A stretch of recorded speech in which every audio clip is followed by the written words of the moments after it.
तो आप लोगों को पता है, एक तो हमारी संस्कृति प्राचीनतम संस्कृति है विश्व की।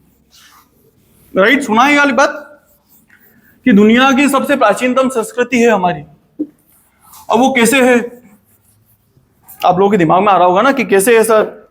हम लोगों ने तो सुना था कि मेसोपोटामिया की सभ्यता और पुरानी है सिंधु घाटी से, ना आप बोल रहे हो कि यार भारतीय संस्कृति सबसे प्राचीन है। तो प्राचीन ऐसे है कि आप लोगों ने कहावत सुनी होगी कि मिट गए रोमान मिस्र, ओमान और मिस्र। ऐसा क्या है कि हस्ती मिटती नहीं हमारी, सुना होगा ना।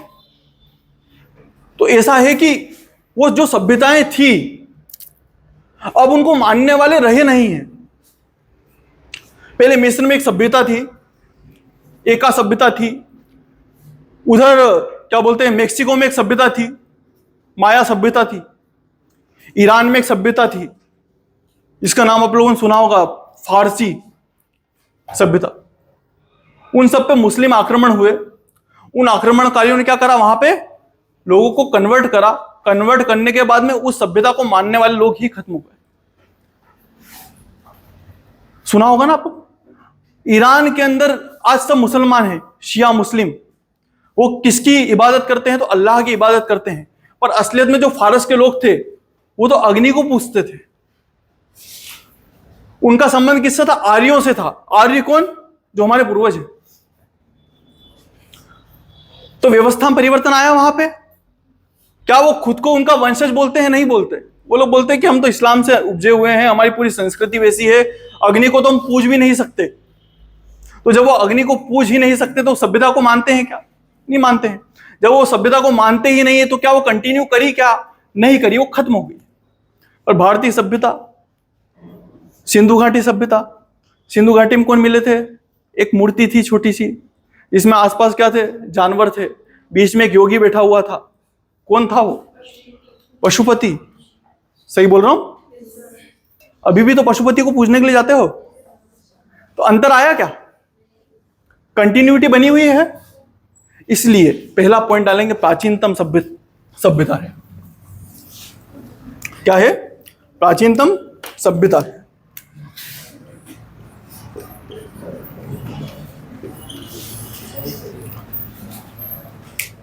आपको पता है दुनिया में प्राचीनतम बुक कौन सी है, दुनिया की सबसे प्राचीन बुक कौन सी है, ऋग्वेद। कौन सी बुक है, ऋग्वेद। मतलब हमको गर्व होना चाहिए। मैंने आप लोगों को पढ़ाया था ना, आद्य ऐतिहासिक काल, प्राक ऐतिहासिक काल, है ना। उसमें पाषाण काल पढ़ाया था, जब लोग जानवरों जैसे घुमा करते थे, चीजें बीन बीन के खाया करते थे। लोग जब ऐसे रहा करते थे कि वो शिकार कर रहे हैं, उनके पास में रहने के लिए जगह नहीं है, तब हम क्या कर रहे थे, हम वेद लिख रहे थे। तो हमको तो गर्व होना चाहिए कि दुनिया की सबसे प्राचीनतम बुक किसके पास में है, हमारे पास में है। उसकी लिपि भी बहुत उत्कृष्ट किस्म की लिपि थी, जिसको हम प्राक संस्कृत बोलते हैं। आप देखो ना, आप निकाल के देखो, जो अभी भी आप इस्लाम को पढ़ते होंगे तो इस्लाम किसकी बात करता है, एकेश्वरवाद की बात करता है। मतलब इस्लाम और हिंदुइज्म में अंतर क्या है, तो बोलता है कि अल्लाह एक है। जब कोई मुसलमान बनता है ना तो उसको कलमा पढ़वाते हैं। क्या पढ़वाते हैं, कलमा। अभी मारा था ना, तो उनसे पूछा था कश्मीर में जो हत्याएं करी, तो उनसे एक ही चीज पूछी कि तुमको कलमा आता है क्या। तो जिसने बोला कलमा आता है और कलमा पढ़ दिया, उसको छोड़ दिया, अदरवाइज उसको मार दिया जान से, जो हिंदू थे। कलमा होता है इनका ला इलाहा इल्लल्लाह मुहम्मद रसूलुल्लाह। इसका सीधा सीधा मतलब होता है कि जो मोहम्मद साहब हैं वो क्या है, रसूल हैं अल्लाह के, और अल्लाह के अलावा कोई और इबादत करने लायक नहीं है धरती पे। माँ बाप भी नहीं, अपने लिए तो माँ बाप के चरण ही क्या होते हैं, स्वर्ग होते हैं ना, माँ बाप ही ईश्वर होते हैं। वहां ऐसी व्यवस्था नहीं है। वहां मम्मी पापा के आप धोख नहीं लगा सकते हो, क्योंकि अल्लाह के अलावा किसी के आगे झुक नहीं सकते हो। बातें समझ में आ रही है। संस्कृति में परिवर्तन है ना बेटा, ये सब चीजें ही अपने यहाँ की संस्कृति की विशेषताएं हैं, कुछ अलग से नहीं है। मैं आप लोगों को चीजें रिलेट करके बता जाऊंगा, आप लोग चीजें समझते जाना। एक तो प्राचीनतम है, प्राचीनतम का कारण क्या है, पहले लिख देंगे ना, प्राचीनतम बुक है हमारे पास में ऋग्वेद। आप लोग मेहरगढ़ की बात करोगे तो प्राचीनतम खेती यहां से स्टार्ट हुई है। आप सिंधु घाटी सभ्यता की बात करो, प्राचीनतम नगर मिलेंगे, नगर भी कैसे पक्की ईंटों से बने हुए नगर। तो क्या है, हमारी संस्कृति क्या है, प्राचीनतम है। जो मैंने एकेश्वरवाद की बात बताई, लगभग इस्लाम आया 1400 साल पहले, मतलब लगभग 722 ईस्वी को, ईस्वी समझाया था, एडी, मतलब आज से लगभग 1400 साल पहले उन्होंने बोला है कि ईश्वर क्या है, एक है, उसके अलावा कोई पूजनीय नहीं है। क्या ये पहली बार ईश्वर एक की बात कही गई है क्या दुनिया में? नहीं। अगर आप एकेश्वरवाद की बात ढूंढेंगे दुनिया में प्राचीनतम, कि प्राचीनतम एकेश्वरवाद की बात किसने कही कि ईश्वर एक है, ब्रह्म एक है, तो बात कही है ऋग्वेद ने। ऋग्वेद ऐसे कहता है अपने मंत्रों में कि सब अलग अलग नदियां मिलकर एक नदी में मिल जाती है, और साथ में एक और सूक्त भी है उसका। आप लोगों ने एक गाना सुना होगा, जब कहीं पे कुछ नहीं भी नहीं था, वही था वही था, ऐसे करके। कौन सा गाना है वो? कुन फाया कुन का, राइट? सुना है गाना? गाने तो सुनते होगे तुम लोग हैं। एक मूवी थी रॉक स्टार, उसका जो डायरेक्टर है वो बड़ा विद्वान है। मतलब मूवी को जब देखते हो तो तुम देखने के हिसाब से देखते होगे, मैं ऑब्जर्व करने के हिसाब से देखता हूं। दोनों चीजों में जमीन आसमान का फर्क है। जब अपन देखते हैं ना उसको, तो बहुत सारे लोग उसमें घुल मिल जाते हैं, खुद अपने आप को हीरो समझने लगते हैं, और जैसे जैसे हीरोइन उससे बिछड़ती है तो रोते हैं मन मन में। कई तो मूवी अगर साथ में देख रहे होते हैं तो रो नहीं पाते हैं, रात को उसके गाने सुनते सुनते रोते हैं। होता है, लड़कियां भी अपने आप को एक्ट्रेस समझ लेती है उस मूवी की, और समझती कि हाँ मेरा भी कोई होगा, राइट? होता है ऐसा, ये बहुत नॉर्मल सी बात है। पर अब नेक्स्ट जब कोई सी मूवी देखो तो तटस्थ होकर ऑब्जर्व करना, चीजों को ऑब्जर्व करना, मतलब तुम उसमें पार्ट नहीं हो, ना विलन तुम हो, ना हीरो तुम हो, ना हीरोइन तुम हो, तुम बस देख रहे हो कि घटनाएं कैसे घट रही है।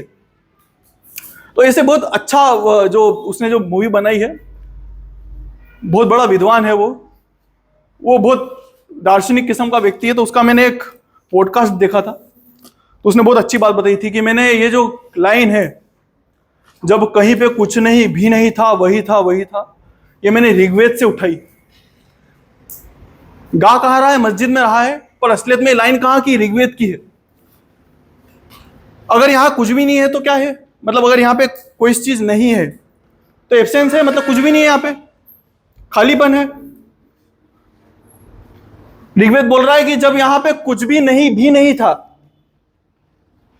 एक तो रहता है कुछ है और नहीं है, वो बोल रहा है कि जो चीज है वो भी नहीं है और कुछ नहीं भी नहीं है, एब्सेंस भी नहीं है वहां पे, तब ईश्वर है। इतनी गहरी बातें कर रहा है वो, अभी हमको समझने में दिक्कत आ रही है, वो उस समय कर रहा है। वो बता रहा है एकेश्वरवाद को। तुमको गर्व होना चाहिए कि एकेश्वरवाद की मूलभूत धारणा किसने रखी है? हमने रखी है, हमारे पूर्वजों ने रखी है। हमको गर्व। प्राचीनतम बुक किसकी है? हमारी है। प्रकृति को प्राचीनतम पूजना किसने चालू करा? हमने चालू करा। वैदिक काल को जब पढ़ोगे, मैं वैदिक काल पढ़ाऊंगा, तो आप लोगों को बताऊंगा कि पहले ईश्वर को मूर्ति के रूप में नहीं पूजते थे। वो लोग कैसे पूजना चालू करा? उन्होंने प्रकृति के रूप में पूजना चालू करा। प्रकृति है, जैसे मान लीजिए पौधे हैं, बारिश है, जल है, अग्नि है, इन सब का हम सम्मान करते हैं। पहले के लोगों के पास में तो टेक्नोलॉजी थी नहीं, उन लोगों के लिए ये सब कुछ था। पानी के बिना रह सकते थे? अभी भी नहीं रह सकते हो। अगर रह सकते हो तो आजमा के देख लेना। अगर मैं तुम लोगों को, एक मेरी बहस हुई थी, एक सर थे, वो मुस्लिम थे वो, तो हमारी अच्छी खासी बहस करा करता हूं मैं इन सब टॉपिक्स पे। तो मेरे को बोल रहे थे, बहुत ज्ञान दे रहे थे इधर उधर का, कि यार ईश्वर एक है, बाकी सब तो झूठे हैं, तुम खुद देखो ये वो। मैं खुल के डिबेट करना पसंद करता हूं। बिल्कुल तुम खुल के बोलो, आलोचना खुल के करो, क्योंकि मेरे को उसके जवाब पता है। तो वो बड़ी डिबेट कर रहे थे कि तुम खुद बताओ, इतने सारे ईश्वर हो सकते हैं क्या? ये गाय भी ईश्वर है, ये अग्नि भी तुम्हारी ईश्वर है, इतने से ये जल है तो जल को पूज लेते, जल देवता है, वो नंदी अलग देवता घूम रहे तुम्हारे। इतने सारे ईश्वर कैसे हो सकते हैं? तो मैंने उनको एक ही चीज बोली, मैंने कहा देखो सर ऐसी बात है कि आप जिस एक ईश्वर की बात करते हो ना, उसके अस्तित्व का मेरे को पता नहीं है भी कि नहीं है ये भी पता नहीं है। ऋग्वेद भी बोलता है कि शायद वो होगा, नहीं भी होगा, हमको पता ही नहीं है। पर मेरे सामने जो चीज है मेरे को पता है, मैं उसके बिना रह नहीं सकता। अगर आपको आजमाना हो कि सच में ईश्वर है कि नहीं है, तो एक काम करना, 2 दिन पानी मत पीना, और जब तक पानी मत पीना जब तक आपका ईश्वर आपको जिंदा रख ले। और अगर आपको फिर भी पानी पीने की जरूरत पड़े तो उस पानी को दंडवत प्रणाम कर लेना, वो बोल देना कि ये मेरा ईश्वर, राइट। फिर वो हंस दिए। मैंने कहा अरे यार, अगर तुम उसके भरोसे हो तो वो तो जिंदा रखेगा ना बिना पानी के भी। पर रख पाता है क्या? नहीं रख पाता ना। तुम्हें से कोई है जो ये मानता हो कि नहीं तब भी जिंदा रह जाएंगे, उस ईश्वर को मानते रहेंगे और जिंदा रह जाएंगे पानी पिए बिना? पॉसिबल है? तो हमारे लिए भगवान क्या है? जल देवता। अग्नि के बिना रहा जा सकता है क्या? नहीं रहा जा सकता, अग्नि देवता है। सूर्य के बिना रहा जा सकता है? नहीं रहा जा सकता। माँ बाप के बिना हमारा कोई अस्तित्व है? पता ही नहीं, फिर तो एग्जिस्टेंस ही नहीं हमारा, तो वो हमारे देवता है। मैंने ऐसे करके समझाया, फिर उनको बात नहीं मिली तो उठ के चले गए। होता है ऐसा, अपने को तर्कों के जवाब देना आना चाहिए। प्राचीनतम सभ्यता समझ में आ गया? एग्जाम्पल बता दोगे 2-3? फिर दूसरी चीज है आध्यात्मिकता है, आध्यात्म से रिलेटेड हर चीज।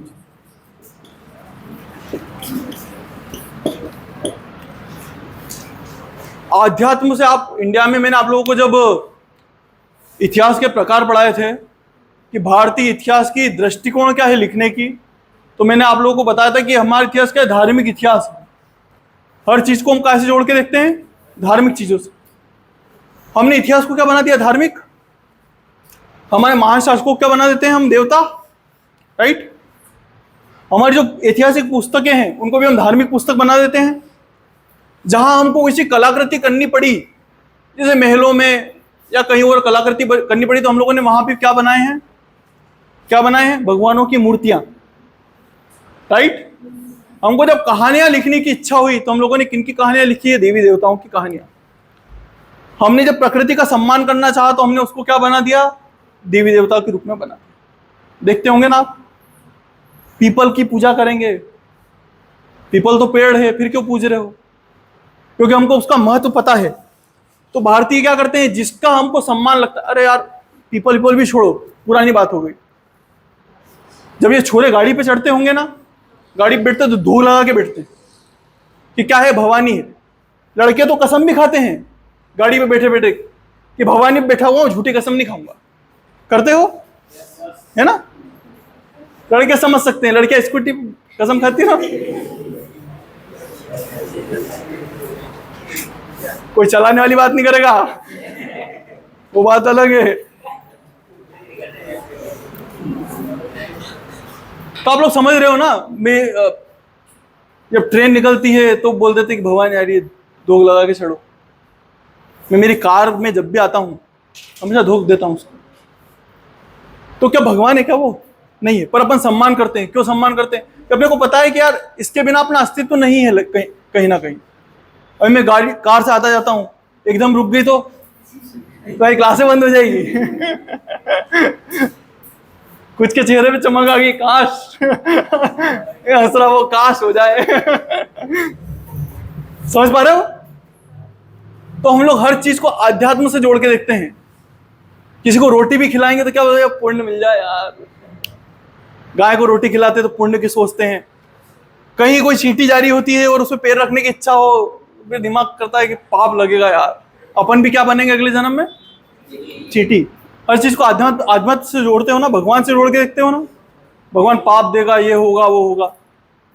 तो भारतीय संस्कृति की विशेषता है, हमने हर चीज को आध्यात्म से जोड़ के देखा। यूरोप में नहीं जोड़ते।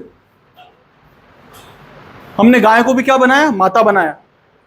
देखना ना आप लोग, माता बनाने का यह कारण नहीं था कि उसमें वो 33 करोड़ देवी देवता हैं उसके बालों में। झूठी बात है। आप निकाल के देख लो, क्या सच में देवता है क्या? नहीं है। पर उसका कारण क्या रहा? कि उसके कारण हमारी कृषि होती थी, उसके कारण हमको दूध मिल रहा था। कृषि में गहरी जुताई कैसे हुई? तो तो बेलों के कारण हुई। बेल कहां से आई? बिना गाय के आ सकते थे क्या? पॉसिबल ही नहीं था। उस टाइम जो मेन खाने का सोर्स था प्रोटीन का, वो क्या थे? गाय का दूध था। उस माता के कारण हम लोग जिंदा रहे। हम आज इतने सारे हैं। इतने सारे होने का कारण गाय ही है, नहीं तो इतने नहीं होते। यूरोप में इतने तो हुए ही नहीं, अफ्रीका में इतने नहीं हुए, मध्य एशिया में, रशिया में इतने नहीं हुए। हम यहां पे तो बहुत हो गए, फर्टिलिटी के कारण। देखो, गाय के बैल ने गहरी जुताई करी, गहरी जुताई से ज्यादा उपज हुई, ज्यादा उपज से फर्टिलिटी बढ़ी, फर्टिलिटी से इतने सारे हो गए। बात आ रही समझ में? तो गाय का योगदान तो है। जो चिढ़ रहा हो ना इस बात से, फिर खुद को निगलेक्ट मान लेना कि मैं नहीं होता तो बढ़िया रहता। हम तो खुश है भाई। समझ में आई ये बात? इसलिए अपन ने गाय को भी क्या माता मानना चालू कर दिया। मानना भी चाहिए, राइट? तो हम हर चीज को काय से जोड़ के देखते हैं? भगवान से, आध्यात्म से। समझ में आया? दोनों पॉइंट समझ में आ गए?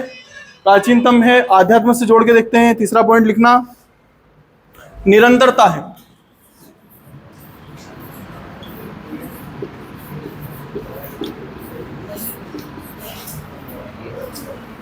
निरंतरता मतलब समझते हो? भारतीय संस्कृति लगातार एक क्रम से चल रही है। बिल्कुल क्रम। क्रम कैसे है? वैदिक काल में रुद्र देवता का उल्लेख है। भगवान रुद्र क्रोध के देवता हैं, सृष्टि को खत्म करते हैं। आज भी आप उन्हीं रुद्र को पूज रहे हो। क्या कोई अंतर आया? नहीं आया। लगभग आज से 5000 साल पहले महाभारत रची गई। महाभारत का युद्ध हुआ, महाभारत की रचना हुई। महाभारत की रचना में उसमें श्लोकों की संख्या कितनी थी? 12000 के करीब। कितने श्लोक थे? बोलो बेटा, कितने श्लोक थे? और उसका नाम था जय संहिता। क्या नाम था? जय संहिता नाम था उसका। फिर धीरे से क्या हुआ कि लोगों ने उसमें चीजें ऐड करना चालू करी। ऐड करते करते करते करते वो क्या बन गई? महाभारत बन गई। जय संहिता क्या बन गई? महाभारत। और आज उसमें श्लोकों की संख्या कितनी है? 1,20,000। अंतर आया? बहुत सारी चीजें हमने ऐड करी, पर निरंतरता तो है। एक कभी रामायण का ग्रंथ रहा होगा जो कहीं लिखा गया होगा, उसकी नकल लगातार करी गई, लगभग 12वीं शताब्दी तक करी गई।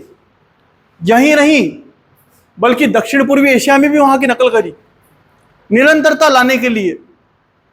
अब जो नेक्स्ट भगवान राम आएंगे, शायद अगर तुम में से कोई भगवान राम पे बुक लिखेगा, तो जब भगवान राम और हनुमान जी की बात करवाओगे तो तुम शायद मोबाइल का जिक्र कर दो कि उन्होंने फोन लगाया होगा। संस्कृति के हिसाब से होता है ना। मैं क्या बोल रहा हूं? निरंतरता है। गौ माता को हमने पूजना क्यों चालू करा था? उसका सम्मान देना क्यों चालू करा था? उसके कारण हम लोगों की संख्या बढ़ी, उसके कारण हमको प्रोटीन का सोर्स मिला, उसके कारण हम इतने खेत रख पाए। कितना सम्मान था उसका। आज हिंदुओं को देख लो, चाहे बेल ऐसे ही घूम रहा हो, भूखा पेट हो, मंदिर में जाएंगे, नंदी के 4 बार धूप लगा के आएंगे। वो नंदी प्रतीक काय का है? असली बेल का है। तुम बेल का ध्यान रख लो भाई, वो असलियत का घूम रहा है, उसकी परवाह नहीं है। इससे अच्छा एग्जाम्पल लो नदियों का। गंगा माता है, यमुना माता है, नर्मदा माता है, शिवना माता है, चंबल भी माता है। अगर इतना माता है तो पानी पी के देख लो वहां का। यूं ले ग्लास में पी लो। माता का जल नहीं पियोगे क्या? अब बोलो गंदा है। सही बात है? समझ पा रहे हो? रिलेट कर पा रहे हो? और हमारे साथ में समस्या यही हुई। हमारे पूर्वज इतने समझदार थे बेचारे कि उन्होंने उसका सम्मान करने के लिए उसको माता मान लिया, और हम लोगों ने उसका सम्मान करने के लिए मूर्ति बना दी, बस उसकी पूजा कर रहे हैं। वो गंदी गंदी है नदी। मेरी बहन मेरे मजे लेने के लिए बोलती है कि एक लंदन की नदी है, मैं नाम भूल रहा हूं, कि मेरी तो वो माता है। वो मेरे को चिढ़ाती है और बोलती है कि क्योंकि उसका पानी साफ है, डायरेक्ट पी सकती हूं।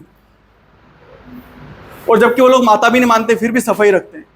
तो हमारा फर्ज क्या है कि माता मान रहे तो कम से कम साफ तो रखें। ऐसा थोड़ी मंदिर बना रखा, उसका ढोल नगाड़े बज रहे हैं, लोग आरती उतार रहे हैं कि जय शिव नाम माता, आरती चल रही है मस्त, लोग पैसे चढ़ा रहे हैं, एक मंदिर में पूजा रही है, शिवना माता आशीर्वाद देगी। अरे आशीर्वाद दे रही है, इतना पानी दे तो रही है, साफ रखो ना भाई। समझ पा रहे हो? गाय माता यहीं घूम रही है, बेल भी हमारे देवता ही हैं, वो भी यहीं घूमते हैं, उनका सम्मान करो, बजाय कि मंदिरों में जाके करने। मंदिर में करेंगे पर कब करेंगे, पहले इनका ध्यान रखें। जीते जागते हैं ना हमारे सामने, तो गाय कट रही है क्या मतलब, हमारी हमारी फेंकी हुई प्लास्टिक खा रही है क्या मतलब, इधर हम पूज रहे हैं। समझ पा रहे हो? निरंतरता है। हमने माना सही, पर अब हम थोड़ी सी गलत दिशा में निकल गए। पहले मान रहे थे, अभी मान रहे हैं। ऋग्वेद में क्या है, डायरेक्ट नहीं मान रहे थे। वो देवता को पूजते थे पर मूर्ति कभी नहीं बनाई। उनके लिए कोई देवता है, एक देवता है इंद्र। इंद्र का बड़ा सम्मान था। सम्मान तो करना भी पड़ेगा क्योंकि बारिश वो ही दे रहा है, और बारिश के बिना उपज नहीं हो सकती। पहले तो कुछ था नहीं, नहरें नहीं थी, कुएं नहीं थे, तो सारा जितनी भी खेती हो रही है कैसे हो रही है, सीधी बारिश से।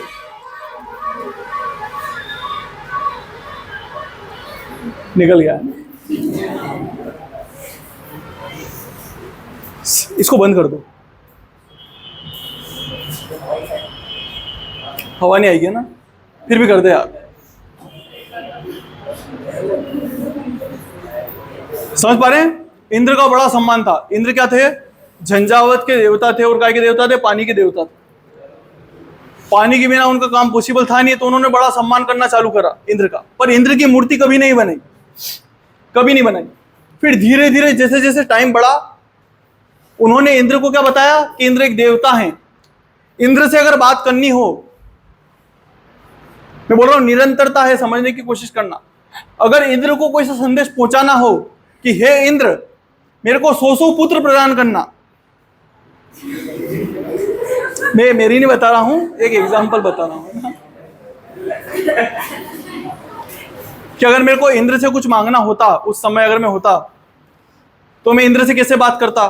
तो इंद्र भगवान मूर्ति के रूप में तो है नहीं, अभी तो अपन मूर्ति से बात कर लेते हैं, भगवान की मूर्ति से, पर अभी मूर्ति है नहीं तो कैसे बात करेंगे। तो क्या करते थे कि हवन किया जाता था उस समय। और जो अग्नि है, आज भी करते हैं हवन। शादी में करोगे, करना पड़ेगा, उसके तो फेरे लेंगे साथ, उसी की कसम खाएंगे। अच्छा, अग्नि ही क्यों? अग्नि को साक्षी मान के मैं वचन देता हूं तुमको कि तुम्हारा साथ निभाऊंगा। अग्नि को साक्षी मानते ना। अग्नि ही क्यों? पानी को क्यों नहीं मान रहे हो, मिट्टी को क्यों नहीं मान रहे हो? उसका बेटा एक कारण है। आप देखना, कुछ भी चीज हो, अग्नि हर जगह। भगवान की पूजा करेंगे, अग्नि जलाते हैं। कभी सोचा होगा, दिमाग में आया, अग्नि ही क्यों? आप कोई सी भी जगह देख लो, भगवान को जाएंगे, दिया जलाएंगे, उसमें भी अग्नि है। यज्ञ कर रहे हैं, उसमें भी अग्नि है। जहां पे भगवान से बात पहुंचानी हो तो क्या बोलते हैं कि एक दिया लगा के आना, क्योंकि अगर भगवान से बात करनी हो तो आप सीधे नहीं कर सकते, आपको एक माध्यम चाहिए, और माध्यम क्या है? अग्नि। अग्नि देवता बात करते हैं, वो तीनों लोकों में विराजमान है। इसलिए आपको जो बात पहुंचानी होती है, आप पहले अग्नि के कान में बोलोगे कि अग्नि देवता मैं वचन देता हूं, इसको निभाऊंगा। अग्नि देवता ईश्वर को बोलती है कि इसने वचन दिया है, तो इसके 7 जन्मों का तय कर दो। खैर अब 7 जन्मों का तो एक जन्म मुश्किल होता है। सही बात है ना? बात आ रही है समझ में? जो ऋग्वेद में अग्नि देवता से बात पहुंचवा रहे हैं, क्या अभी नहीं पहुंचवा रहे हैं? अभी वही पहुंचा रहे हैं, पहले भी वही पहुंचा रहे थे। निरंतरता है कि नहीं है? है ना? तो हाँ ना तो करो, है ना बेटा? निरंतरता तो है, वही है निरंतरता। भगवान राम पहले भी पूजे जा रहे थे, अभी पूजे जा रहे हैं, निरंतरता वही है। हमने एग्जाम्पल देखा किसका? पशुपतिनाथ का। जो किसके देवता हैं? तो जितने पशु हैं, जितने जीव हैं, सबके देवता हैं। राइट? पहले भी थे, अभी भी हैं। निरंतरता वहीं के वहीं है, बस कुछ चीजों में परिवर्तन आए।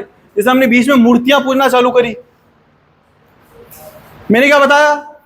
प्रकृति का देवीकरण देवताओं का मानवीकरण कर दिया। चीज को समझना, प्रकृति का देवीकरण देवताओं का मानवीकरण।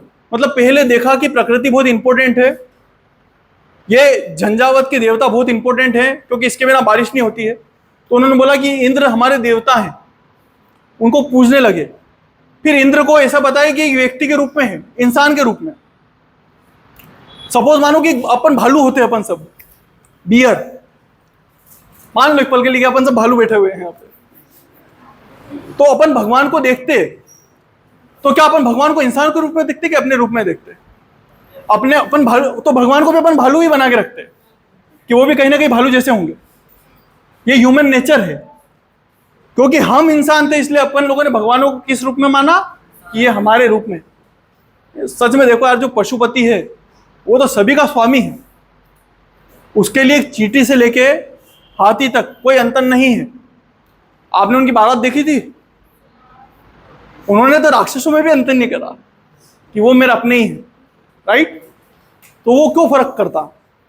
पर क्योंकि हम इंसान हैं, हमको खुद को सुपीरियर मानना होता है हर जगह, तो हम लोगों ने क्या करा कि हम लोगों ने उनको किस रूप में बनाया?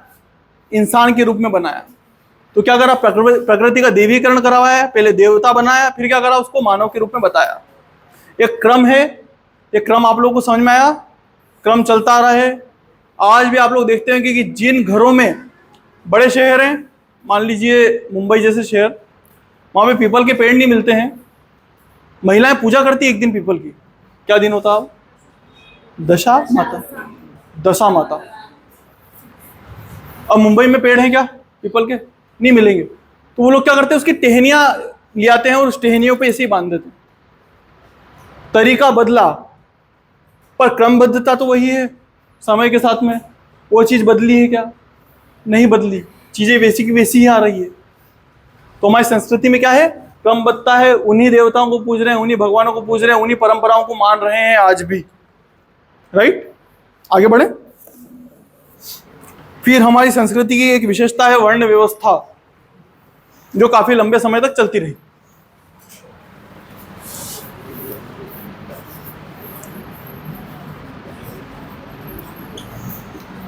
वर्ण का अर्थ क्या होता है?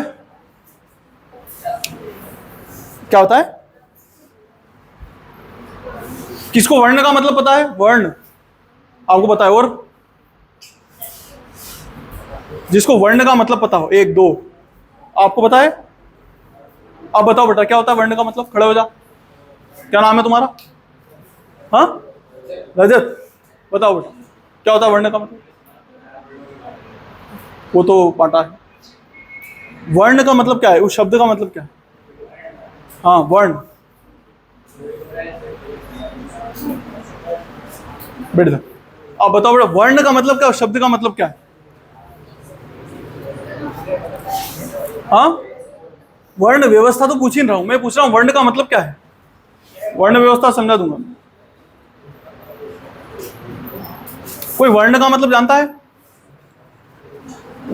वर्ण का अर्थ होता है रंग। क्या होता है? रंग। कोई इसको जाति से मत समझना, बैठ जाओ। कभी क्वेश्चन आया कि वर्ण का मतलब क्या होता है, तो क्या होता है? रंग। ऋग्वेद में,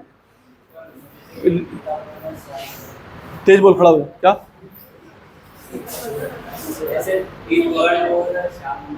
हाँ, जैसे भगवान कृष्ण को बोलते हैं ना कि श्याम वर्ण के थे। अब सीधे, अब क्या है कि हम लोगों को जब से अंग्रेजों ने गुलाम बनाया था ना, तो हम, बेटा वो लगा, खिड़की लगा, दूसरी बार बोल रहा हूं मैं, नहीं लग रही है देर से मैं आऊं? ये मत लगाना, वो कांच वाली लगाना है ना।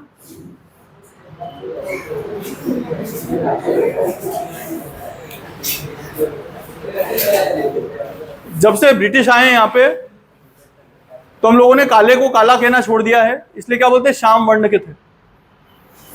और श्याम वर्ण का सीधा सीधा मतलब है भगवान कृष्ण कैसे थे? काले, बिल्कुल काला रंग था उनका। और अब बोलने में शर्म आती है, क्योंकि अपने इधर काले को अच्छा नहीं मानते हैं बहुत सारे लोग, गुलामी है मानसिक। तो इसलिए वो क्या बोल देते हैं कि किस रंग के थे? तो श्याम वर्ण के थे। तो ये वर्ण आ रहा है पीछे, इसका अर्थ रंग होता है। ऋग्वेद के 10वें मंडल में इसका वर्णन मिलता है। उस सूक्त का नाम है पुरुष सूक्त। उसमें कहा गया है कि एक विराट पुरुष है। विराट पुरुष मतलब सृष्टि का रचयिता। उस विराट पुरुष के सिर से किसकी उत्पत्ति हो रही है? ब्राह्मण की। हाथों से क्षत्रिय की, जंगा से वेश्य की और पैरों से शूद्र की। ये उत्पत्ति बताई है। आप लोगों ने कई बार सुना भी होगा, आप लोगों के दिमाग में भी आती हुई की बातें। कई लोग इससे बहकाने की भी कोशिश करते होंगे, राइट, लड़वाने की भी कोशिश करते होंगे, आप लोग लड़ते भी होंगे आपस में कि कौन किस वर्ण का है। मैं वर्ण व्यवस्था की असली सच्चाई समझाता हूं, आप लोगों के दिमाग में बैठे ठीक, नहीं तो लड़ते रहना जिंदगी भर। यह वर्ण व्यवस्था बनाई। अब कोई लोग बोलते हैं कि शूद्रों को पैर में बताया तो पैर नीचे होते हैं, पैर नीचे होते हैं तो अच्छी चीज नहीं है। अगर पैर अच्छी चीज नहीं है तो काट लो। अगर पैर अच्छी चीज सही में नहीं है तो काट लो। क्या सच में पैर बुरी चीज है? इस ही सूक्त में एक जगह बताया है कि कैसे अलग अलग ग्रह अलग अलग जगह हैं और चंद्रमा को पैरों में बताया है। और चंद्रमा तो देवता है, और गलत जगह होती तो पैरों में क्यों बताते?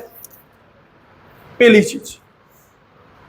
दूसरी बात, उस ही पुरुष सूक्त में शायद 90वें मंडल में मिलता है कि एक व्यक्ति है जिसके पिताजी एक अलग काम कर रहे हैं, अलग वर्ण का काम कर रहे हैं, उसकी माता अलग वर्ण का काम करती है, वो खुद अलग वर्ण का काम कर रहा है, उसका बच्चा एक अलग वर्ण का काम कर रहा है। मतलब एक परिवार में 4 वर्णों के लोग रह रहे हैं। इसका सीधा सा मतलब क्या निकला कि वर्ण व्यवस्था जन्म आधारित नहीं है। काय के आधार पे है? कर्म आधारित। मतलब जरूरी नहीं है कि मेरे पिताजी ब्राह्मण हो तो मैं भी कौन हूं? मैं क्षत्रिय हो सकता हूं, वैश्य भी हो सकता हूं, शूद्र भी हो सकता हूं। ब्राह्मण का उस समय काम क्या होता था? पढ़ाना, शिक्षा देना, ज्ञान देना। क्षत्रिय का काम होता था रक्षा करना। वैश्य व्यापार करा करते थे और शूद्र नौकरी करते थे। किसी भी तरह की नौकरी क्या कहलाती थी? शूद्र कहलाती थी। अभी मैं क्या कर रहा हूं? मैं पढ़ा भी रहा हूं पर नौकरी कर रहा हूं, तो मैं बीच में फंसा हुआ हूं कि वर्ण व्यवस्था के हिसाब से ना मैं खुद को शूद्र कह पा रहा हूं ना ब्राह्मण। समझ पा रहे हो? अब एक व्यक्ति है जो खुद को क्षत्रिय कहता है पर काम वो काय का कर रहा है? बिजनेस का कर रहा है, तो क्षत्रिय कैसे हुआ? मेरी राय नहीं है ये ऋग्वेद की राय है, जो प्राचीनतम ग्रंथ। समझ पा रहे हो कि वेद क्या कहते हैं? तो ये व्यवस्था आगे तक चलती आई। आगे तक चलते हुए क्या हुआ कि शुरुआत में व्यवस्था काय पे आधारित थी? कर्म पे आधारित थी। आप जो चाहे वो कर्म ले सकते हो। उस समय ये भी था, विवाह में रिस्ट्रिक्शन नहीं था, किससे विवाह भी कर सकते हो। धीरे धीरे क्या हुआ बेटा कि इस व्यवस्था में लोगों ने अपना लाभ देखा। लाभ कैसे मिला कि जो ब्राह्मण वर्ण के लोग थे उन लोगों ने लाभ ये देखा कि यार अगर अपन सुपीरियर हैं, अपन लोगों को अपनी बात मनवा सकते हैं, तो क्यों ना अपना बच्चा भी मनवाए। और ये नॉर्मली होता भी है। कैसे होता है कि अगर मेरा बिजनेस है, मेरा टर्नओवर लगभग 2 करोड़ रुपए का है बिजनेस में, तो मैं उस बिजनेस को क्यों छुड़वाऊंगा मेरे बच्चे को? मैं तो बोलूंगा ना कि तू भी यही कर, अच्छा पैसा मिल रहा है। तो ये धीरे धीरे क्या हो गई? वंशानुगत व्यवस्था हो गई। और आज भी व्यवस्था कैसी है? वंशानुगत। और असलियत में शुरुआत में भगवान ने जब व्यवस्था बनवाई होगी कभी, तो ये वंशानुगत थी क्या? नहीं थी। अब जो खुद को, मैं एक व्यक्ति था, क्योंकि उस समाज से बिलोंग करता हूं, मैं तो बोल सकता हूं, वो आके बोल रहा था कि अपन तो ब्राह्मण है, ये है वो है। मैंने उसको एक छोटी चीज बोली। मैंने कहा ब्राह्मण का अर्थ क्या होता है? ब्राह्मण का अर्थ होता है बेटा जो ब्रह्म को जानता हो। किसको जानता हो? ब्रह्म को। ब्रह्म को जानने वाले लोग समझते हो कौन थे? जैसे भगवान बुद्ध थे, महावीर थे, जिन्होंने ब्रह्म को पहचाना कि परम सत्य क्या है, तुम यहां पे हो तो हो क्यों, हमारे जीने का कारण क्या है। ऐसे सत्य को पहचानने वाले कौन होते हैं? जो ब्रह्म को जानते हो। मैंने उससे पूछा तू जानता है? तो गुस्सा करते, अरे ऐसे कैसे बोल रहे हो, नहीं नो। और समझ पा रहे हो ना बेटा, यह व्यवस्था कहां से बनी और कहां पे आके रुकी। धीरे धीरे व्यवस्थाएं वंशानुगत होती गई। आज भी वो व्यवस्था क्या है? वंशानुगत। इसके बहुत सारे एग्जाम्पल दिखेंगे। जैसे मौर्य पहले क्षत्रिय हुए, शुरुआती क्षत्रियों में से एक है। आज क्या है वो? आज उनको कई लोग शूद्रों में गिनते हैं। यादव क्षत्रिय हुए, भगवान कृष्ण यादव वंश के थे, क्षत्रिय थे। आज उनको काय में गिनते हैं, तो उनको भी शूद्रों में गिनते हैं। रिलेट कर पा रहे हो? कई क्षत्रिय जाति, गुज्जर प्रतिहार वंश पूरा पूरा चला, उन्होंने देश की रक्षा में बड़ा योगदान दिया। उनके वंश के बाद में कौन आ गए? राजपूत आ गए। अब जब उनका वंश आखिरी रहा तो हमारे दिमाग में क्या था कि क्षत्रिय का मतलब बस वही है, होता है ना ऐसा? और ऐसा नहीं है। ये व्यवस्थाएं क्या थी? जन्म के आधार पर नहीं थी, बाद में जन्म आधारित बनी है। तो कोई बहस करे तो अपन इन सब चीजों को बता सकते हैं। समझ में आ रही है बात? पक्का समझ में आ रही है? वर्ण व्यवस्था बता पाओगे कि जन्म के आधार पे नहीं थी, बाद में जन्म के आधार पे बनती गई, और आज भी जन्म के आधार पे ही है। आप दूसरे वर्ण में शादी नहीं कर सकते। यहां तक कि वर्णों में भी जो जातियां बन गई है, वर्णों में बहुत सारी जातियां होगी ना अब तो। अगर कोई दो लोग खुद को शूद्र बोलते हैं, वो भी आपस में शादी नहीं करते अगर अलग अलग कास्ट के हो तो। उसमें भी ऊंच नीच चलती, पता है आप लोग? ब्राह्मणों में भी ऊंच नीच चलती है कि तू निचला ब्राह्मण है, हम ऊंचे ब्राह्मण हैं। जैसे केरल के ब्राह्मण, नॉर्मली केरल के और तमिलनाडु के ब्राह्मण खुद को ऊंचा मानते हैं। वो तुम मध्य प्रदेश के ब्राह्मण, हटो। समझ पा रहे हो? इसमें भी जो तमिलनाडु के ब्राह्मण हैं, वो अपना वर्चस्व बताते कि हमारे बुद्धि यार, तुम कहाँ हो, हम कहाँ हैं। ऐसे हर जाति में देखने को मिलेगा, हर वर्ण में। अगर आप ये सोचते हो कि वर्ण व्यवस्था में ही भेदभाव है, तो ऐसा नहीं है। मैं ऐसी कई सारी जातियां जानता हूं जो एससी और एसटी को बिलोंग करती है। सुनना मेरी बात। अच्छा, इसका यहां का एग्जाम्पल बताता हूं। एक सर थे जो एसटी जाति को बिलोंग करते थे। समझना बेटा मेरी बात। मतलब हमारी बुद्धियां इतनी भ्रष्ट हो चुकी है, इतनी भ्रष्ट कर दी है कि हम लोग इतना भेदभाव करने लग गए कि दो व्यक्ति हैं जो दोनों एक ही ट्राइबल कम्युनिटी को बिलोंग करते हैं, जाति भी एक ही है, पर एक सर दूसरे को बोल रहा है कि ये क्योंकि हमारी जाति में निचली जाति का है, इसलिए मैं इसका छुआ हुआ पानी भी नहीं पीता हूं। दोनों एसटी के हैं। समझना बेटा मैं क्या बोल रहा हूं। तो ये जातिगत व्यवस्था जो है वो वर्णों पे आधारित नहीं रही, अब क्या जातिगत आधार पे हो गई है। अब जाति जाति करने लग गए। पहले वर्ण वर्ण करते थे, अब जाति। अब खुद थोड़ा दिमाग से सोचना तुम लोग बैठ के, क्या इन सब चीज़ों का कोई मतलब भी होता है? क्या होता है तो कितना होता है? इंसान खुद के पहचान से पहचाना जाए कि इन सब चीज़ों से पहचाना जाए, सब आपके ऊपर है। जो सच्चाई थी वो मेरा फर्ज है आपके सामने रखना। आगे बढ़े। वर्ण व्यवस्था समझ गए? कोई है जिसको कोई डाउट हो? पक्का? आगे बढ़े। एक हमारे संस्कृति की विशेषता है सहिष्णुता। शब्द सुना है सहिष्णुता? क्या होता है? क्या होता है सहिष्णुता? हम सभी धर्मों को अपना लेते हैं। कौन बताएगा मेरे को सहिष्णुता का मतलब? हाथ खड़े करो। आप लोगों ने बहुत सुना होगा ना, आजकल आता रहता है कि हिंदू बहुत सहिष्णु हैं वगैरह वगैरह चीजें। क्या होता है उसका मतलब?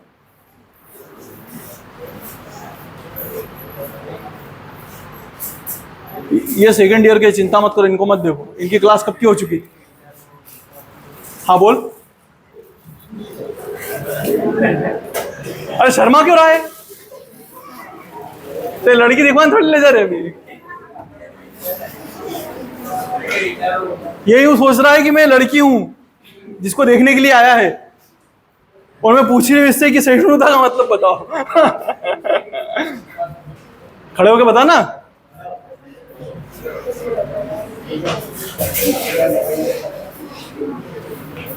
अरे कुछ भी बोल दो भाई, कुछ तो बोला करो, खुद मन की बातें तो निकालो। क्या होता है मतलब सहिष्णुता का? मैं रैंडमली पूछूं लोगों को खड़ा कर करके, ये ठीक रहेगा क्या? है ना बेटा? आप बताओ तो क्या होता है सहिष्णुता का मतलब? कुछ ही बोल दो, जो आता हो। खड़े तो हो जाओ, आपस में बात नहीं करना। अच्छा ये वो देख रहा है ना, मोबाइल तो अंदर रख दे बेटा, है ना?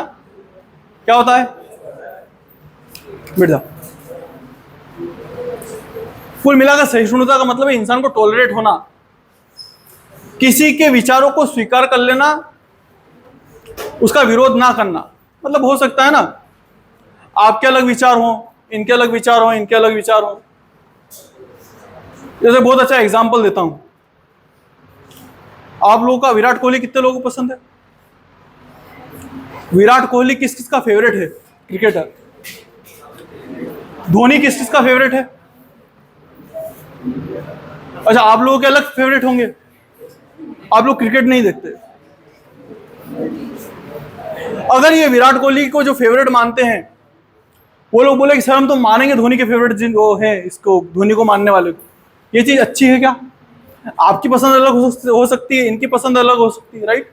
इसको बोलते हैं टॉलरेट होना, कि आपकी पसंद अलग, मेरी पसंद अलग, फर्क नहीं पड़ता।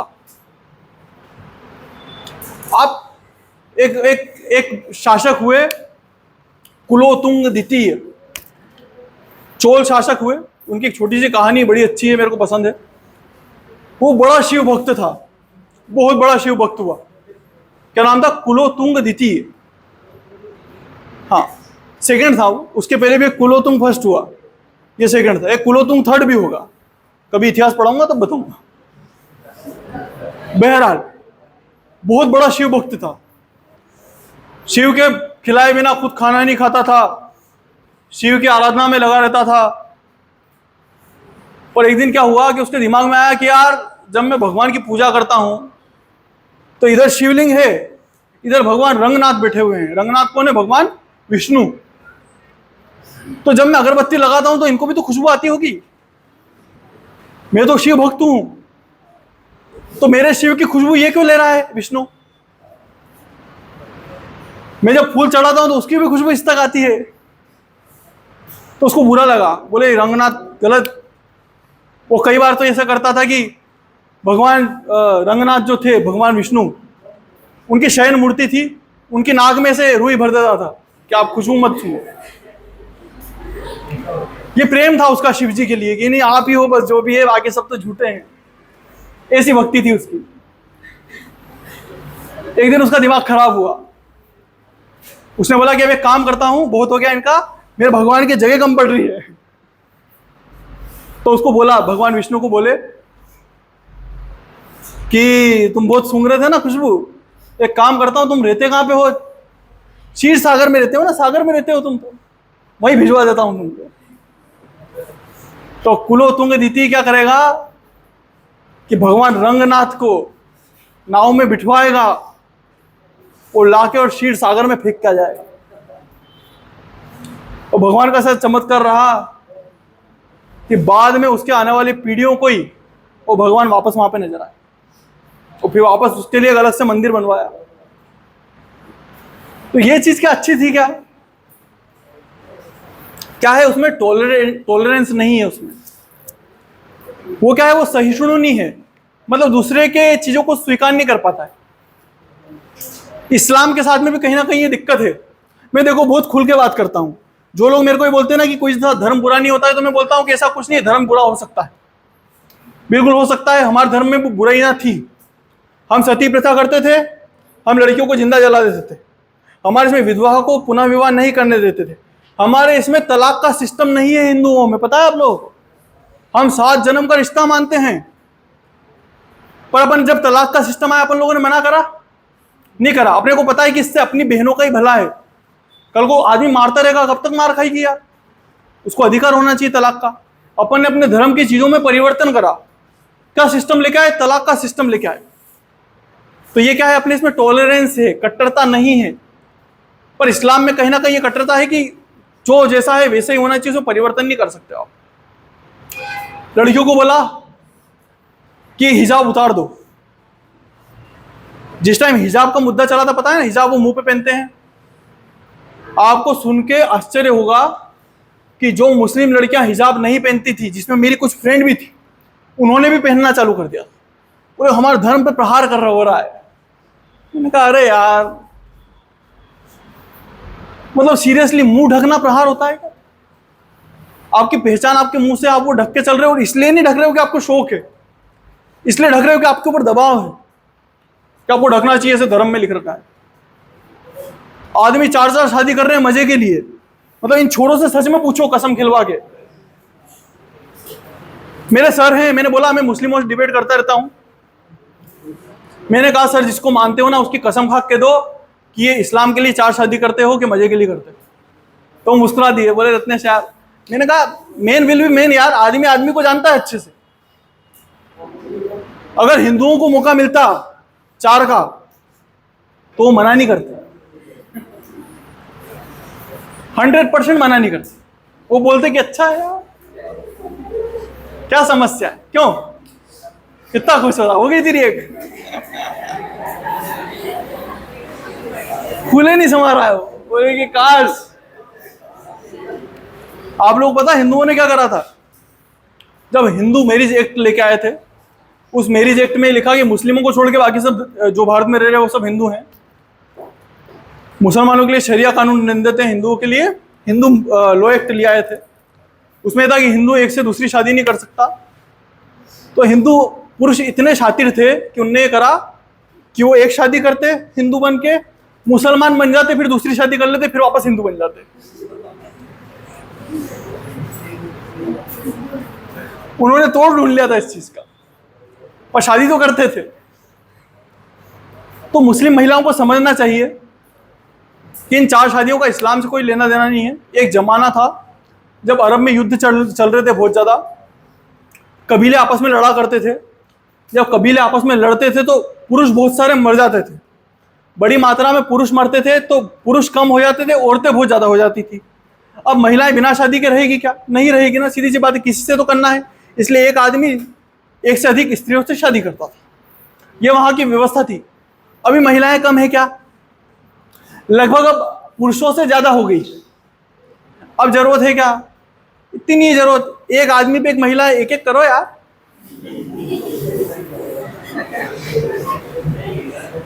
मेरी बात आ रही है समझ में? तो यहां सही शुरू होता नहीं, हमारा तो ऐसा है तो ऐसा ही रखेंगे, हम तो नहीं बदलेंगे। करते हैं ना, मूर्ति की पूजा नहीं करेंगे, मूर्ति के आगे धोख नहीं देंगे, प्रसाद नहीं खाएंगे, होता है ये सब चीजें अच्छी नहीं है। इस चीज पे मेरी डिबेट हुई थी। मैं बढ़िया बहस करना जानता हूं लोगों से, और बहस कब कर पाते हैं? जब नॉलेज हो। मैंने कहा सर इतना मानते हो इन सब चीजों को, तो एक बात बताओ कि पैसे कहाँ जा रहे हैं? जॉब के पैसे कहाँ जाते हैं? तनख्वाह कहाँ डल रही है? हाथ में देते हैं क्या आजकल? कहाँ जाते हैं पैसे? सीधे अकाउंट में। मैंने बोला अकाउंट में पैसे जा रहे हैं? बोले कि हाँ जा रहे हैं। मैंने कहा देखो इस चीज में तो आप परिवर्तन की मना करते हो, जहाँ शादी की बात आए तो वहां परिवर्तन की मना, जहाँ हिजाब की बात आए वहां परिवर्तन की मना। पर इस्लाम में साफ साफ लिख रखा है कि जो व्यक्ति ब्याज लेता है उसका युद्ध सीधे किससे होगा? अल्लाह से होगा। तो बैंक तो ब्याज दे रही होगी, बैंक ब्याज देती है कि नहीं देती है? पैसा पड़ा रहता है। तो मैं बोलता था सर से कि सर उसमें पैसा आ रहा है, उसमें ब्याज लग रहा है, युद्ध की तैयारी करना। फिर वो अरे रत्ने से मत बोला कर यार, अब लगेगा ये वो।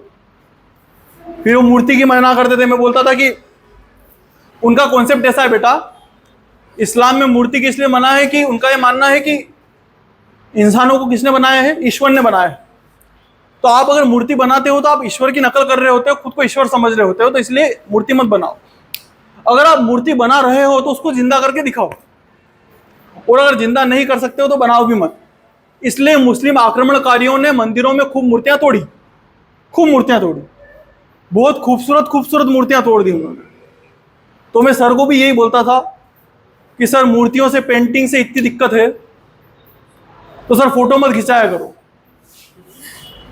और अगर फोटो खिंचाते हो तो इस फोटो को जिंदा करके बताओ। तो ज्यादा फिर धीरे धीरे उन लोगों ने मेरे साथ बैठना छोड़ देते हैं, वो लोग ज्यादा बातचीत नहीं करते हैं, जवाब नहीं होते हैं। बहरहाल आप लोग समझ पाए ना कहीं एक तरफ कट्टरता है और दूसरी तरफ क्या है? सहिष्णुता है। जब भारत में इस्लाम आया तो हम लोगों ने क्या करा? हम लोगों ने उनको पनाह दी, रहने की जगह दी, उनके लिए मस्जिदें बनाने की तक इजाजत दी। हमारे इसमें कट्टरता नहीं। आप लोग जैन मंदिर में भी जाओगे, मना करेंगे वो लोग आने के? बौद्ध मंदिर में चले जाओ, कहीं पे भी चले जाओ। भगवान शिव के मंदिर में विष्णु का भक्त जा सकता है? बिल्कुल जा सकता है। अभी जन्माष्टमी, मैं शिव का भक्त हूँ बहुत बड़ा, मैं जन्माष्टमी में भगवान कृष्ण के मंदिर में चला गया, उन लोगों ने तो मारा भी नहीं मेरे को। मैं वैष्णव हूं, मेरे पूर्वज किसको पूछता है? विष्णु को। मैं शिव को पूछता हूं, मेरे घर वालों ने फिर भी निकाला मेरे को घर से। ये क्यों है? सहिष्णुता है। हम लोग कोई सा निर्णय लेते तो किसी का धर्म पूछते हैं क्या? अपन तो ये देखते हैं यार कि इंसान कैसा है, अच्छा काम कर रहा हो तो रख लो यार, क्यों किसी को धर्म देख के मानना यार। अगर अपने को पता है कि किसी को इस चीज से दिक्कत है तो अपन उस चीज से बचते हैं कि नहीं यार तेरे को अच्छा नहीं लगता ना। अब मेरा दोस्त था ठाकुर, नॉनवेज बन रहा होगा तो मेरे को बोले कि तू उधर मत जाया। मैंने कहा क्या हो गया? तो बोले कि वहां पकड़ा है, बाहर पका रहे थे, तो बोले कि तू मत जाया। वो कितना चाहता तो ले जाता कि एक चीज दिखाऊं, ये देख, मजे ले सकता था, दोस्त था मेरा। तो समझ पा रहे अपनी तो सहिष्णुता है, अपन दूसरे की फीलिंग्स का सम्मान करते हैं, बहुत लेवल तक सम्मान करते हैं। आपको विश्व में ऐसा कहीं पे नहीं देखने को मिलेगा। आप अगर मध्यकाल में यूरोप में जाते और अगर आप दूसरे धर्म के हैं तो सबसे पहले तो आपको क्या करते, ईसाई बनाते, और ईसाई बनाने के बाद में वो लोग पता है क्या करते, अगर आप फिर भी धर्म छोड़ना चाहते तो आपको जिंदा जला देते। एक ही इलाज था, जो ईसाई धर्म छोड़ेगा उसको क्या करेंगे, जिंदा जला देंगे। मैंने आपको माया सभ्यता के बारे में बताया अभी थोड़ी देर पहले, जो लगभग मेक्सिको की तरफ थी। जब ईसाइयों ने माया सभ्यता पे कब्जा करा तो उन लोगों को वहां के शासक ने बोला कि तुमको लगभग इतने बड़े 8 कमरे भर के तो चांदी दूंगा, 4 कमरे भर के सोना दूंगा, मेरे को छोड़ दे। तो उन्होंने बोला कि चल ठीक है, पहले पैसा ले लिया, फिर बोला कि तेरे को छोड़ नहीं सकते हम क्योंकि तू क्या है, गैर ईसाई है। तो उसने बोला कि अब क्या करोगे मेरे साथ में? तो बोले तेरे को सजा देंगे। बोले कैसी सजा दोगे? तो बोले कि क्योंकि तूने सोना चांदी दिया है ना, तो इसलिए तेरे को जलाएंगे नहीं, तेरे को फांसी देंगे। ये स्थितियां थी बेटा। अपने यहां एक उदाहरण बता दो मेरे को कि धर्म के नाम पे किसी को मार दिया, कभी नहीं मारते थे। आप एक उदाहरण बता दो कि यार छत्रपति शिवाजी महाराज ने साम्राज्य की स्थापना करी, मराठा तो मस्जिदें तोड़ दी हो, नहीं तोड़ी, चर्च तोड़े हो, नहीं तोड़े। अपन ने कभी किसी के धर्म का अपमान नहीं करा, किसी की भावनाओं का अपमान नहीं करा। आज आप देखो ना कितने, शायद दुनिया में सेकंड नंबर सबसे ज्यादा मस्जिदें हैं भारत। जब विभाजन हुआ तो विभाजन काय के नाम पे हुआ, धर्म के नाम पे। एक धर्म ने दूसरे अपने पार्ट को मांगा कि हम भी भाई हैं तो भाई को अब जमीन चाहिए, माता के टुकड़े कर दो, अलग अलग हो गए। पर फिर भी देखो जितने वहां पे मुसलमान हैं आज भी यहाँ पे रहते हैं, क्यों? क्योंकि बेटा अपन सहिष्णु हैं। खैर वो बात की बात है, अति सहिष्णु होना भी कायर बन जाता है व्यक्ति, पर सहिष्णुता अच्छी होती है। दूसरों की भावनाओं का सम्मान करना अच्छा है, पर इस चक्कर में कायर बनना अच्छा नहीं होता है। आगे बढ़े, समझ में आया? सहिष्णुता समझ में आया? कला में आध्यात्मिकता, नेक्स्ट टॉपिक लिखना पॉइंट, कला में आध्यात्मिकता।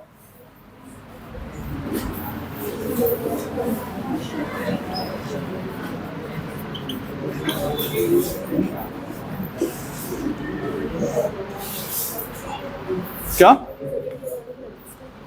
रजिस्टर इकट्ठी ले लेंगे। कला में आध्यात्मिकता का मतलब होता है, आपने पेंटिंग्स देखी है जो कोई से अच्छा सा नाम होता है उसका, जैसे आप राजस्थान की पेंटिंग्स देखो या उत्तराखंड की पेंटिंग्स देखो, वो जितने भी स्केचेस बने हुए हैं ज्यादातर काय पे बने हुए हैं पता है आप लोग? उनकी थीम क्या है? कोई जानता है? बेटा बाहर जाके बात करना, नेक्स्ट टाइम बात करते हैं ना। होगी डील, पुतिन से डील करवा रहा होगा ना तू, टेरिफ कम कर देना सर। किसका फोन था? पुतिन का था कि ट्रंप का था? हैं? इंपॉर्टेंट कॉल होगा ना। स्कूल में लेके जाता था ऐसे मोबाइल, स्कूल में भी लेके जाता था, चला लेता था सबके सामने, छुपा के रखता होगा ना वहां पे, तो वहां छुपा के रखना पड़ता है। मैं भी लेके जाता था। तुम में मेरे में ज्यादा अंतर नहीं, ध्यान रखना, इसीलिए मेरे को पता है तुम लोग क्या क्या कर सकते हो। इसीलिए तुम्हारी व्यवस्था में जमा रखी, मैंने बोला ना आप जैसे प्रयास करना चाहो कर सकते हो मेरे साथ, क्योंकि मैं सीधा पड़ जाता तो खा जाते तुम लोग। तो आप जैसा आजमान चाहो आजमा सकते हो। जैसे स्कूल में निकालता था, तेरे बिना कोई सा काम रुकता था क्या? नहीं रुकता। मेरे को देख के नहीं लग रहा है अभी भी रुक रहा होगा। तो किसी का कोई सा भी काम रुक भी रहा हो, मेरी क्लास में मोबाइल मत निकाल लेना। बहुत इंपॉर्टेंट लग रहा है तो बाहर जाके बात करना, अदरवाइज मोबाइल यहाँ चलाने की जरूरत नहीं। अच्छी चीज है, क्लास चल रही, तुम फोन बात कर। मैं फोकट ही मोबाइल उल्टा करके रख रखा है मैंने। ऐसा भी नहीं है कि तुम्हारे बिना सच में डील रुक जाएगी, तुम कोई बहुत बड़े व्यक्ति हो, कुछ भी नहीं होना। तुम्हारे घर वाले तो सोच भी नहीं कब आएगा कब नहीं आएगा, अरे कोई बात नहीं, क्या फर्क। तुम अभी जिस स्थिति में हो ना बेटा, जहां तुम घर में दो जने माँ बाप बात कर रहे हैं कि यार किसी इंपॉर्टेंट टॉपिक पे, और जहां तुम अपनी राय रखते हो तुम्हारा तू चुप रहे रे।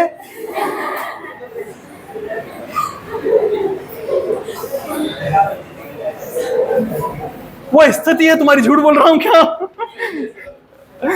2 साल पहले मैं इस स्थिति से गुजरा हूं, इसीलिए तो मैं बोल रहा हूं अंतर नहीं है ज्यादा।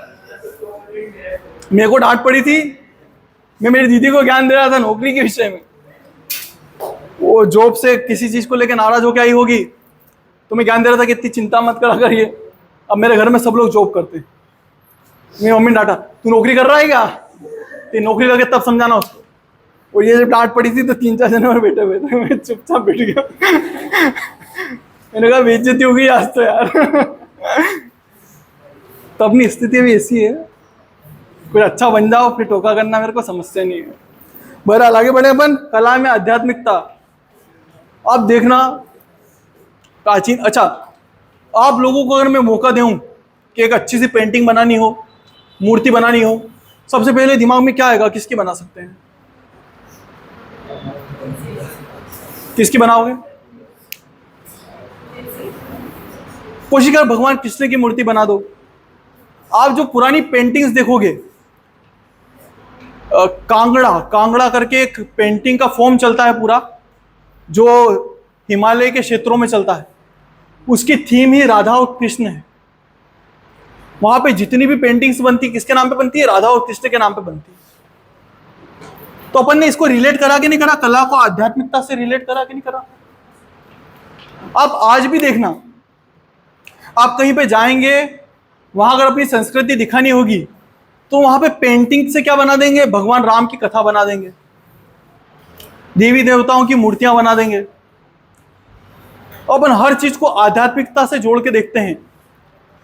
ये स्कूल है, कॉलेज है आपका, उसको भी अपन ने क्या बना रखा है? मंदिर।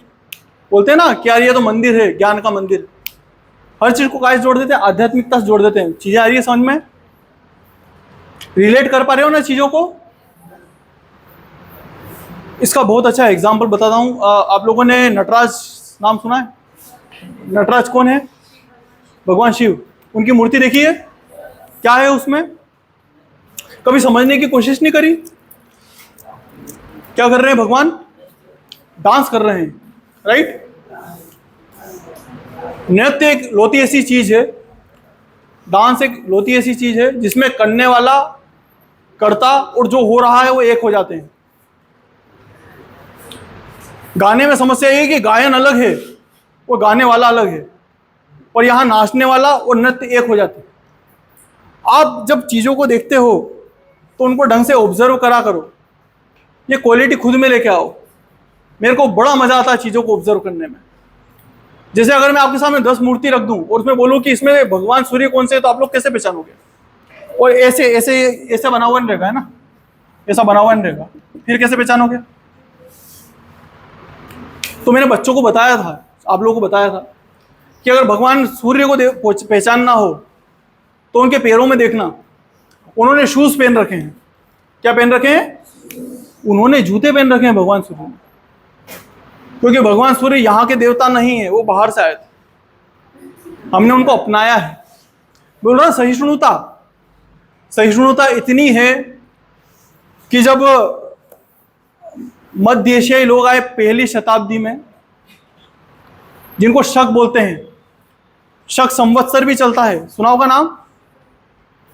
जब वो लोग यहाँ आए तो वो अपने कौन से देवता लेके आए? भगवान सूर्य को। वो भी जूते पहना करते थे, शक भी, उन्होंने भगवान सूर्य को भी जूते पहना दिए।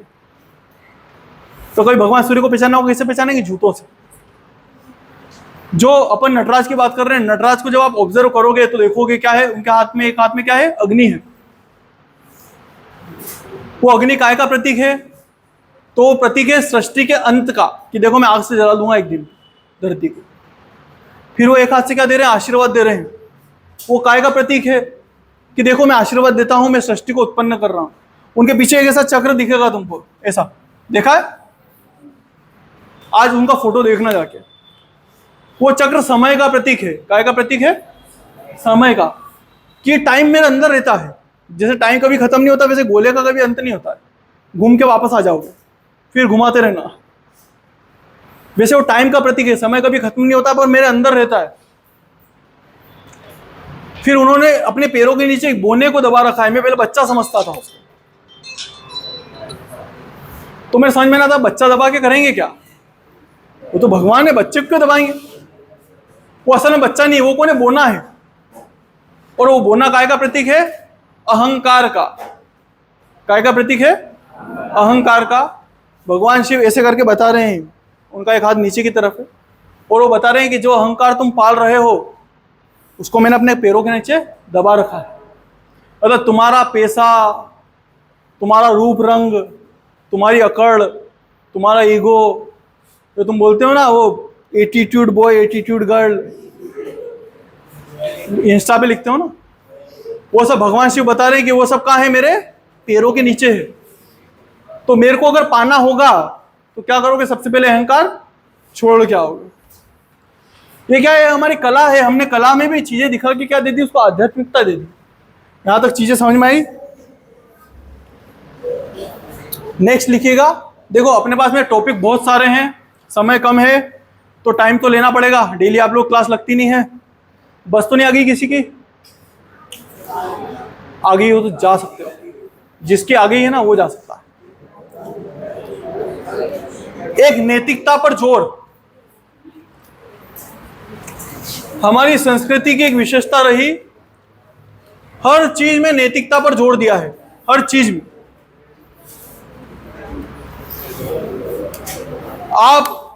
आप देखना, मैंने आप लोगों को बहुत अच्छा एग्जाम्पल बताए हैं। नैतिकता मतलब क्या? अच्छा ही करने पे। अपने यहाँ पे लोग चीजें दान देते हैं, ऐसा विश्व में नहीं चलता। अपना दान देते हैं, क्यों देते हैं? कि अपने को पता है भगवान क्या करेगा, अच्छा करेगा।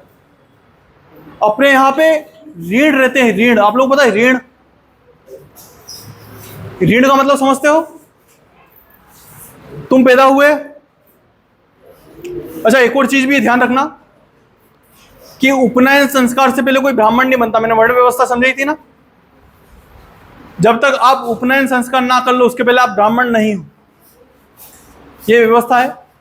पर बहरहाल मैं क्या बोल रहा हूं, जैसे अपन पैदा हुए, पैदा होने के बाद अपने पे कुछ ऋण रह गए। ऋण मतलब कुछ टैक्स रह गए जो अपने को भगवान को चुकाने हैं। एक तो जिसने पैदा करा, माँ बाप, माँ बाप का ऋण है, राइट? ये कहीं क्या भाई,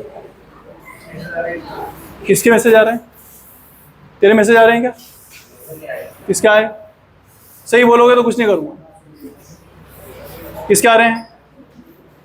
तेरे आ रहे हैं बेटा, उसको साइलेंट कर लेना।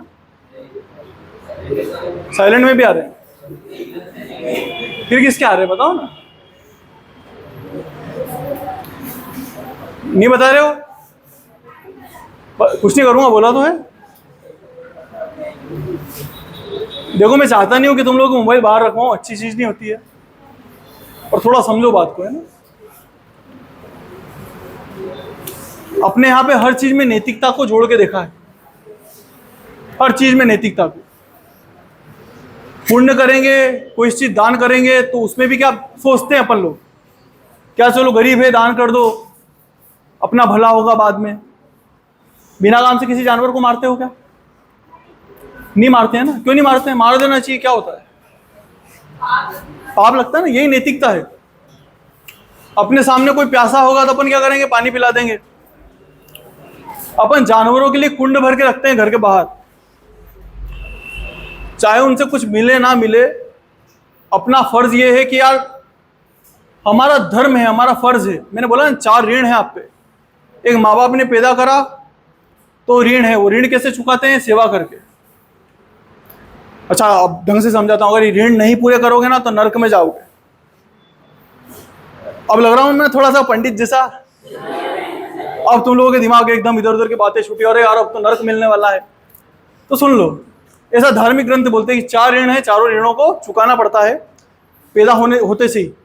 एक तो पितृ ऋण है, माँ बाप ने पैदा करा तो उसकी सेवा करनी पड़ेगी। एक ऋषि ऋण है, ऋषि जो पढ़ा रहा है तुमको, जो ज्ञान दे रहा है, उसकी भी सेवा करनी पड़ेगी। कैसे सेवा कर सकते हो? तो अच्छी जगह पहुंच के, एक अच्छा नागरिक बन के, वो गुरु की भक्ति करके बन सकते हो।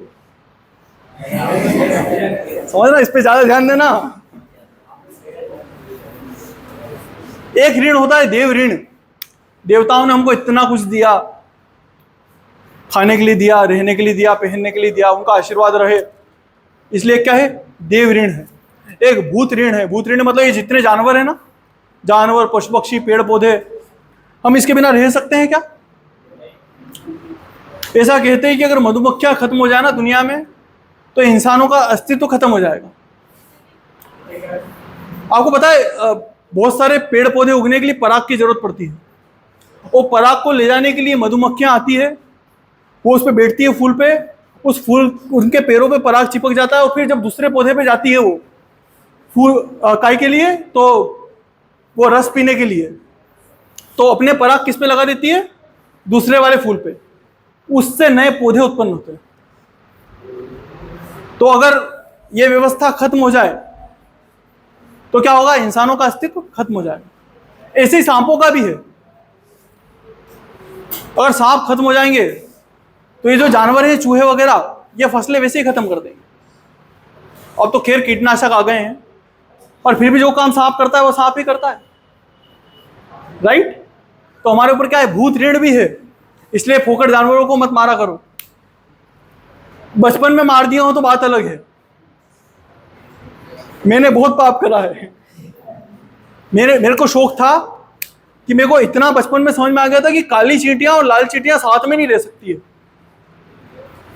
तो मेरा यह था कि ये काली चींटियां ब्रिटिश है, सॉरी ये काले लोग तो अपन है, तो काली चींटियां तो भारतीय है, लाल चींटियां ब्रिटिश है। तो मैं क्या करता था, उन लाल चींटियों में से कुछ को उठा के कालियों के बीच में डाल देता था। अब वो क्योंकि बड़ी मात्रा में काली होती थी तो उसको मार दिया करती थी। तो मेरे को बड़ी खुशी होती थी कि यार कहीं तो भारतीय जीत रहे हैं। फिर आखिरी में मैं पैरों से उनका नरसंहार कर देता था, लाल चींटियों का, क्योंकि मेरे को ये भी था कि काटती भी तो है वो, तो दुश्मनी होगी। तो ऐसा मेरा बचपन बीता है, पर उस टाइम समझ नहीं थी तो भगवान पाप नहीं देगा। भूल चूक माफ होती है, पर अपन जान करके तो नहीं मारते ना। अगर मारते हो तो बेटा छोड़ देना, नहीं तो अपन में जानवरों में कोई अंतर नहीं। जानवर भी नहीं मारते पता है, जान करके। अगर शेर का पेट भरा रहेगा ना तो आप उसके सामने से निकल जाना, नहीं मारेगा, नहीं खाएगा, फोकट नहीं करेगा।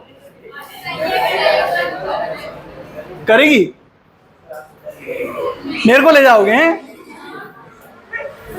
मैं चला जाऊंगा पर तेरे साथ में नहीं जाऊंगा। इसका क्या है? देखो, कोई सा भी जानवर हुआ, सांप हुआ है, कोई सा भी जानवर हो, कोई जानवर एग्रेसिव नहीं होता है जान करके। अगर आप उसको छेड़ोगे नहीं ना तो काटेगा भी नहीं, राइट? तो ये भूत ऋण है, 4 ऋण है, चारों ऋण उतारने हैं अपने को।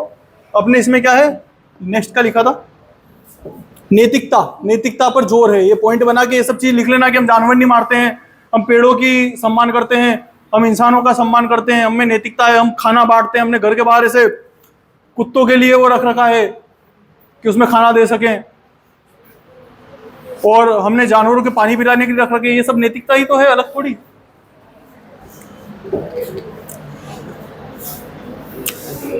इसी में एक पॉइंट प्रकृति प्रेम भी लिख दोगे कि हम प्रकृति प्रेमी कैसे हैं, लिख दोगे ना। अरे भाई पेड़ों को पूज रहे हो तो प्रकृति प्रेमी तो है, नदियों की पूजा कर रहे हो तो क्या है, प्रकृति प्रेमी तो है। अगर इंद्र भगवान को पूज रहे हो तो वो भी प्रकृति का ही प्रतीक है। हिमालय को पूज रहे हो तो वो भी प्रकृति का ही प्रतीक है। जंगल के देवता को पूज रहे हो वो भी प्रकृति का ही प्रतीक है। अरण्य की देवी, अरण्य मतलब क्या होता है, जंगल। उषा मतलब जो ढलता हुआ सूरज है उसकी देवी। तो हमने हर चीज को देवी देवता के रूप में पूजित रहे, प्रकृति को, राइट? बातें समझ में आ रही है?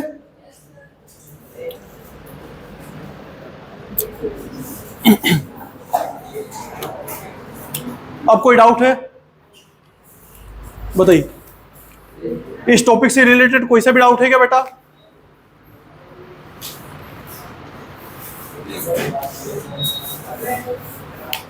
कुछ भी डाउट है, चीजें ये समझ में आ गए? पॉइंट्स लिख दोगे क्या?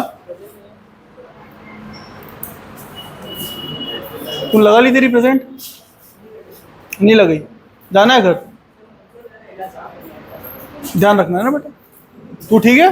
तेरा करवाना है किसी और का? तो उसका कराना, उसको बोलना ध्यान रखे, है ना? जा। बीमार लग रहा था बेचारा छोरा, इसे मत करो यार। कितना स्मार्ट तो था बेचारा छोरा, ने कहा शक्ल ऐसी है। देखो, अगर चीजें समझ में नहीं आएगी तो समस्या तुम लोगों को आएगी, लिख नहीं पाओगे, नंबर कम आएंगे। इसीलिए बेटा कुछ भी हो डाउट तो पूछ सकते हो। पढ़ा रहा हूं, समझ में आ रहा है? ज्यादा जल्दी तो नहीं चल रहा हूं ना? देखो, ज्यादातर चीजें क्या है, ये पॉइंट्स है, पॉइंट्स के बाद में तुम लोगों को मन से लिखना है, समझ के। 20 से पढ़ने की जरूरत नहीं है, फैक्ट्स याद करने की जरूरत नहीं है। तुम्हारे आसपास में जो है वही देखो। पशुपतिनाथ तुम्हारे सामने नजर आते तो तुमको पता है निरंतरता है, राइट? तुम देखो कि कौन कौन सी मूर्तियां बनी हुई है, हमारे सामने क्या होता है, हमारे साथ में क्या होता है। खुद से रिलेट करो कि तुमको मैं मौका दूं किसी की हत्या करने का, तो करोगे क्या? पैसे दूं तब करोगे? तुम्हारे दिमाग में क्या है, क्यों मारूं यार, क्या पता किसकी माँ होगी, किसी के बच्चे होंगे इसके, वो रोएंगे इसके बिना। तो तुम में नैतिकता है।